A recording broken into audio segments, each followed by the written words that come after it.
대한민국의 지성을 대표하는 기라성 같은 선배님들과 함께 할 수 있게 돼서 참 감사하고 또 영광스러운 마음입니다.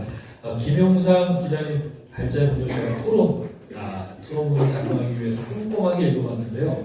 읽으면서 참 많은 생각이 들었습니다. 그 중에서도 역시 김용삼 기자님이시다라는 생각이 들었는데요.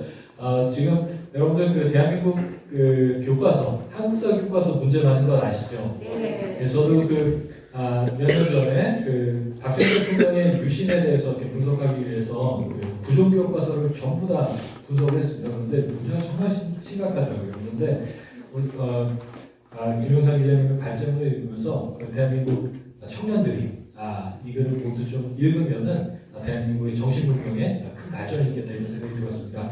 적어도 저희 투루스포럼 회원들에게는 꼭 읽혀야 되겠다 이런 생각을 했는데요. 저희 투루스포럼 모르시는 분들도 혹시 계실지 모르겠는데 7년 전에 탄핵 사태가 진행되는 걸 보면서 거짓된 선동이 대한민국 뒤집어 엎을 수도 있겠다 이런 시대적인 위기감을 느낀 청년들이 서울대를 중심으로 시작한 보수주의 연구활동 교육단체입니다. 여러분들 혹시 역사부기와 전략이 한번 들어보셨나요? 안 들어보셨나요? 그런데 여러분들 이미 다 알고 계신 겁니다. 그러니까, 현재와 미래를 위해서 과거를 왜곡하는 건데요. 사회주의자들이 이 역사무기와 전략을 아주 전략적으로 이용을 해왔습니다. 김일성 우상화가 바로 역사무기와 전략입니다. 그리고 또 여러분들 동북공정 아시죠? 네.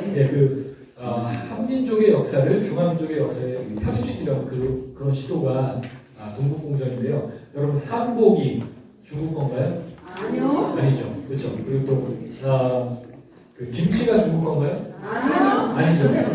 말도 안 되죠. 그렇죠? 말도 안 되는데 이게 되게 무서운 겁니다. 왜냐하면 이게 동북공정만 있는 게 아니에요. 중국에는 여러 가지 역사 공정들이 있는데 서남공정, 서북공정. 그러니까 티벳과 위구르의 역사를 중화민족의 역사에 포함시키는 그런 공정들이 이미 완료가 됐습니다. 완료가 되고 그리고 중국 내에서는 적어도 정설교처럼 통용이 되고 있어요. 그래서 사실은 되게 무서운 상황입니다. 그런데도 불구하고 우리가 중국이 대만 침공하는 게 무슨 한국하고 관계가 있겠냐? 우리는 그냥 중국하고 쉐쉐만 하면 된다라는 후보가 있다는 게 지금 대한민국의 정치 현실이라는 거 여러분들께서 명심해 주시길 바랍니다.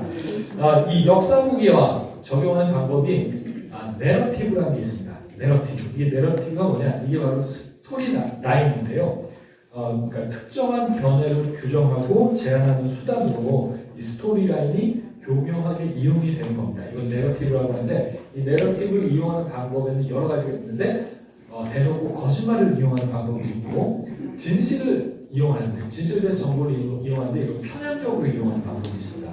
그리고 또 논쟁이 있을 수 있는 어떤 이슈에 대해서 이건 딱 결론이 난 거야. 특정한 견해를 강요하는 방법이 있는데 예를 들어서 5.18 민주화 운동이다. 여기에 대해서 폄훼하면은 처벌한다. 이런 것들이 바로 내러티브를 이용한 역사무기화 전략의 한 방법인데요. 여러분들 이 역사무기화 전략이 지금도 아주 다양하게 이용되고 있다는 것 느끼시죠? 네. 이런 현실이 있습니다. 그런데 대한민국에서 가장 위험한 거짓말이 뭐라고 생각하시나요? 저는 대한민국은 친일파가 미국에 비해서 부정한 나라다라는 거짓말이 정말로 가장 큰 위험한 거짓말이라고 생각하는데 왜냐하면 대한민국은 건국도 그렇고 산업화도 그렇고 경제발전도 그렇고 놀라운 기적이고 축복입니다. 그런데 이 잘못된 거짓말에 빠지면 대한민국은 친일파가 미국에 비해서 부정한 나라라는 잘못된 거짓말에 빠지면 이 기적과 축복의 역사를 적극적으로 망각하고 지워버리는 겁니다. 그래서 대한민국은 친일파가 미국에 비해서 부정한 나라다라는 것이 하나의 내러티브입니다. 역사무기와 전략에 이용되는 내러티브인데 이 내러티브에 빠진 사람들이 이승만 대통령을 적극적으로 공격합니다. 그리고 또 공격하는 데 있어서 정읍선언 아시죠? 정읍선언을 적극적으로 이용을 하는데요. 정읍선언을 그 사람들이 이렇게 얘기합니다. 이승만 대통령이 남북 분단의 책임이 있다. 외세를 끌어들여서라도 민족을 분단해서라도 권력을 쟁취하려는 야욕을 정읍선언을 통해서 드러냈다. 이렇게 공격을 하는데요. 그러면서 이 단독 선거, 남한만의 단독 선거를 통해서 태어난 대한민국은 태어나지 말았어야 할 나라다. 이렇게 얘기를 합니다. 그런데요, 정원 선언이 있었던 그 당시에 국내 환경, 국제 환경 이런 것들을 제대로 설명하지 않고 정발을 그렇게 얘기하는 것은요, 그것 자체가 정말로 심각한 역사 왜곡입니다. 이제는 다 드러났는데 소련 해체 후에 비밀 해제된 소련 문건에 따르면 스탈린은 이미 49년 9월 20일에 북쪽에 괴뢰 정부를 세워라, 소련을 지지하는 괴뢰 정부를 세워라 이런 지령을 내리기도 했고요. 그리고 많은 분들이 잘 이제는 좀 아시지만 46년 2월 그러니까 정부 발언이 몇 개월 전에 북한에서는 이미 토지 개혁 사실상의 정부인 북조선 임시인민위원회가 만들어졌습니다. 이 임시인민위원회가 토지 개혁을 하고 또 주요 산업의 국유화를 진행했습니다. 토지 개혁하고 국유화 진행하면 이게 정부인가요? 국가죠 이미. 그렇죠. 그러니까 북한에서는 이미 정부가 형성이 되고 사실상의 국가가 형성이 됩니다. 그렇기 때문에 이승만 대통령에게 분단의 책임을 묻는다는 것은 정말 어불성설입니다. 그리고 또 소련군을 어떤 분들은 해방군이라고 얘기를 하시는데 많은 분들의 증언에 따르면 소련이 들어오면서 약탈과 강함 그리고 또 강간이 무수하게 자행이 됐는데 여러분 소련이 독일 점령하는 거 아시죠? 네. 2차 대전 끝날 때 그때 200만 명의 여성들이 강간당했습니다. 그런데 독일 여성뿐만 아니라 강제노역당했던 폴란드, 우크라이나 여성들도 또 유대인들도 그렇게 강간당하고 했는데요. 만주로 진격한 소련군 또 거기서도 강간이 자행됐는데 조선에서는 그런 일들 없었을까요? 네, 그 함석헌, 강원용, 안병무 이런 좌파 진영의 지성들께서도 그런 일들을 지원을 하셨습니다. 이것이 현실이라는 점 우리가 잊지 말아야 하겠고요. 그리고 신의주에서는 그렇게 공산주의자들의 만행에 참다 못한 청년들이 일어났습니다. 이게 신의주 반공의거라는 건데 아시죠 여러분들? 네. 그런데 오늘 집에 가시기 전에 계단 내려가셔서 왼쪽에 살짝 올라가시면요 신의주 반공 학생 의거를 기념하는 학생 반공의 탑이 있습니다. 돌아가시기 전에 꼭 묵념하시고 들으셔서 묵념하시고 가시면 좋겠습니다. 이때 월남한 청년들이 아주 중요한 일을 했는데요. 군대에도 또 경찰에도 프락치들이 있었습니다. 공산주의자는 프락치들이. 그런데 이렇게 월남한 사람들이 공산주의에 대해서 아주 적극적으로 싸우니까 대한민국 건국할 때 아주 중요한 역할을 많이 했거든요. 권영희 장관님께서 함께 해주셨는데 통일건국회입니다. 그래서 학생 광복탑 여러분들께서 방문하시면서 통일건국회에 대해서도 생각해 주시고 또 응원해 주시면 감사하겠습니다.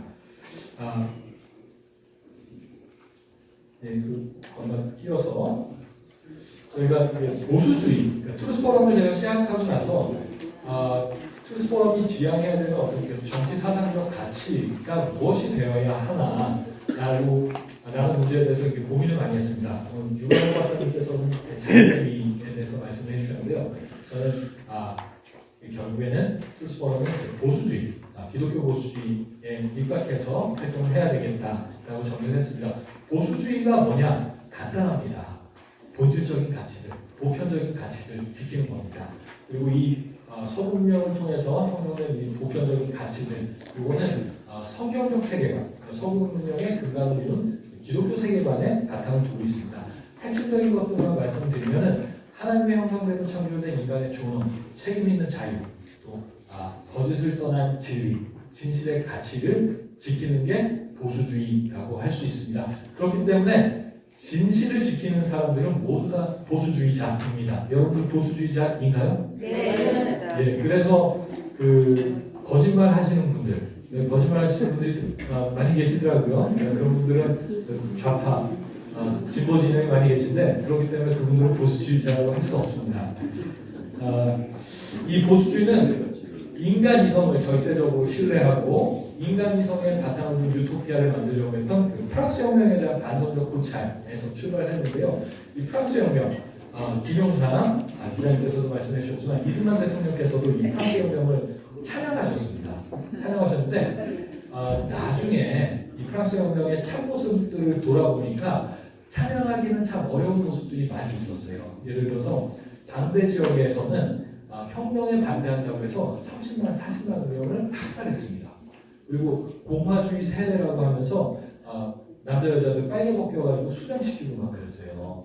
그리고 또 저항할 수 없는 어린아이들은 말 발목으로 그냥 밟아서 자기장을 죽였습니다. 이런 게 혁명이라는 이름으로 자행됐어요. 그래서 이게 잘못됐다. 기독교적 사랑의 정신, 보편적 사랑의 정신을 비춰봤을 때 이게 문제가 많다라고 문제 제기를 한 것이 정치 철학적으로 보수주의를 언급한 시초가 된 에드먼드 버크입니다. 그런데 이 보수주의가 대한민국과 무슨 관계가 있냐? 그리고 또 나는 기독교인도 아닌데 이 보수주의가 무슨 관계냐라고 하시는 분들이 계실 수 있는데요. 이 기독교 신앙을 개인이 받아들이고 말고 하는 것은 개인의 자유의 영역입니다. 하지만 서구 정치 철학의 근간이었던 이 기독교 세계관, 성경적 세계관이 가지고 있는 근본적인 가치들을 이해하는 게 중요합니다. 왜냐하면 오늘의 주인공이신 이승만 대통령께서 그 기독교 입국론을 내세우시면서 대한민국을 건국하셨기 때문입니다. 그렇기 때문에 이 보수주의 정신은 대한민국의 토대, 대한민국을 건국하게 된 토대라고도 이해할 수가 있는데요. 제가 한 가지 질문 드리겠습니다. 보수주의 혁명이 가능할까요? 아니라고 생각하시기가 쉽습니다. 그 보수주의 이러면은 점진적 개혁이라고도 많이 말씀을 하시죠. 네, 맞습니다. 하지만 에드먼드 버크, 프랑스 혁명에 대한 반성적 고찰이라는 책을 쓴 에드먼드 버크는 혁명적 방법으로만 제거할 수 있는 답이 존재한다라고 인정을 했습니다. 그래서 종교개혁 그리고 또 미국의 독립혁명을 지지했거든요. 저는 이 보수주의라는 것이 이 보편적인 가치, 인간의 존엄과 책임 있는 자유 또 진실의 가치를 지키는 것이기 때문에 이러한 본질적인 보편적인 가치들이 무너지는 걸 보면요, 보수주의자들이 가장 혁명가적인 면모가 드러납니다. 그래서 저는 이승만 대통령도 혁명가라고 얘기하는 것, 이 보수주의 혁명가라고 저는 이렇게 해석을 하고 있습니다. 대한민국의 그런 관점에서 보면은 대한민국 최초의 보수주의 혁명은 저는 3.1 운동이 아니었나 싶습니다. 3.1 운동, 기미 독립선언 이렇게 시작합니다. 조선은 5등은 자의 조선의 독립국민과 조선인의 자주민임을 선포하노라 이렇게 시작하는데요. 이 독립국, 자주민이라는 것은 한 사람 한 사람이 그 자유롭고 존엄한 존재다라는 것을 만방에 선포한 것입니다. 한 사람 한 사람이 자유롭고 존엄하다는 것은 또 이들이 주권의 핵심이다, 주권자입니다라는 것을 선포한 것인데요. 그렇기 때문에 저는 이렇게 3.1운동이 대한민국 최초의 보수주의 혁명이라고 이해를 합니다. 그리고 또 이 보수주의 혁명의 정신은 대한민국 두 번째 혁명, 보수주의 혁명인 이승만 대통령의 건국혁명으로 첫 번째 열매를 맺게 됩니다. 이승만 대통령 국회 개원식에서 이렇게 말씀하셨어요. 이 국회는 3.1운동 때 우리가 모여서 13도 대표들이 서울에서 모여서 진행한 국민대를 개선한 것이다. 이렇게 말씀을 하셨습니다. 그러니까 이 대한민국의 건국은 이 3.1운동의 정신과 분리할 수가 없는데요. 또 좌파들은 이걸 빌미로 해서 그래서 대한민국의 건국은 1919다 이러면서 사실상 대한민국 건국을 부정하는 그런 역사 해석으로 가져가는데 그건 아니죠. 대한민국 건국은 그런 독립 정신을 3.1운동을 통해서 선포된 이 독립 정신을 계승한다는 상징적인 표현이라고 할 수가 있는데요. 재헌헌법, 대한민국 최초의 헌법에도 이렇게 표현을 하고 있습니다.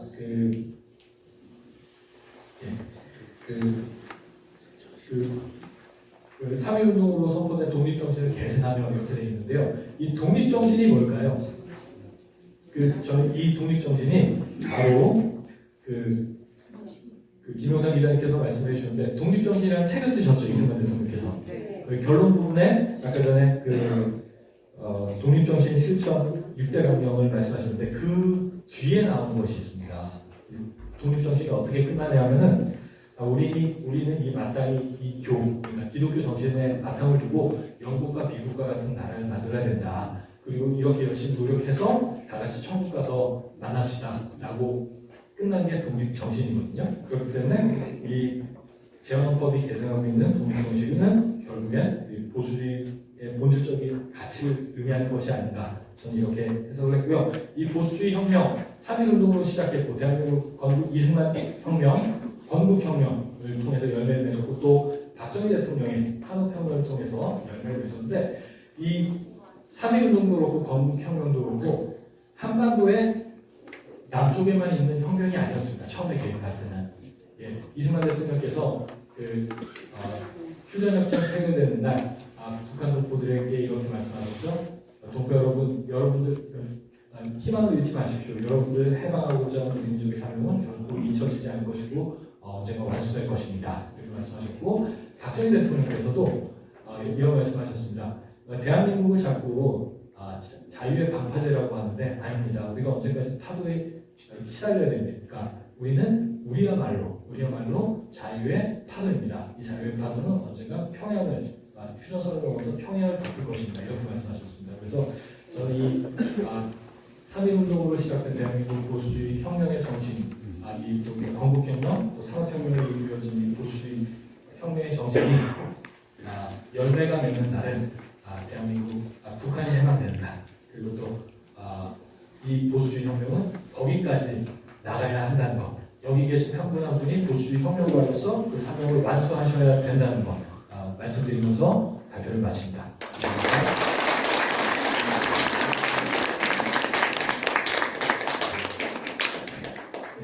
보수주의 혁명에 충실한 것이다. 3.1운동과 그의 근고 그리고 이런 박정희 대통령의 조국근대화 고도성장 정책도 이와 같은 세계사적 연원을 갖는 주류적 어떤 사상의 물결을 타고 있었다. 그런 것을 우리가 확장하기 위해서 북한 동포들 보수주의적 자유주의 혁명으로 통일을 해야 된다. 그런 취지인 것 같습니다. 좋은 말씀이라고 생각합니다. 자, 마지막으로 청중으로부터 플로어의 질문을 딱 두 사람만 받겠습니다. 우리 법률 제정에서 호칭을 수여하는 것이 어떨까? 그걸 건의드립니다. 그것도 질문들을 있다고 지금 소망이고 모두가 동감할 수 있는 그와 같은 말씀이 아니었다고 생각합니다. 김원구 선생은 이 법을 안에서 출발하는 보수주의 흐름이라는 인간의 자유이성이라는 것도 기본적으로 종교적인 것이다. 종교적인 감성을 배제할 때 자칫하면 프랑스 혁명과 같은 폭력 그것이 한 발짝 진척된 게 소비에트 혁명인데 그런 폭력으로서의 혁명이 아니라 인간들을 서로 다른 이해관계 인간들을 하나로 이렇게 보석하는 어떤 그러한 질서로서 보수주의 혁명, 보수주의적 자유주의 이념가로서 이승만의 모습 이것을 말씀을 드렸습니다. 그러면 제가 맡은 역할은 다 끝난 거고 이것으로 학술 자유총연맹주간 학술대회를 마치도록 하겠습니다.